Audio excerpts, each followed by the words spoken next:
Urapani Oma.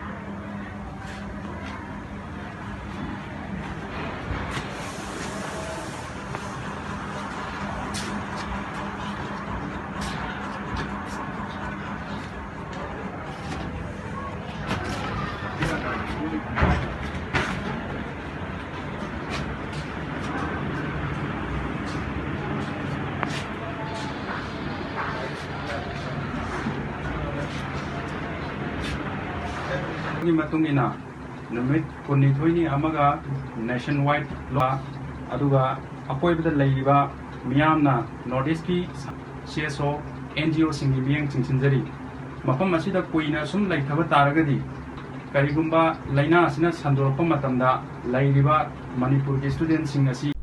Hi, this is Janice.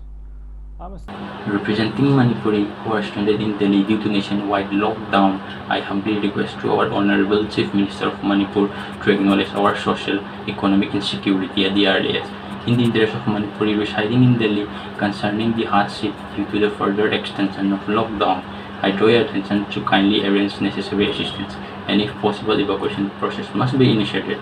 We pray for the cooperation from the state government and the people of Manipur.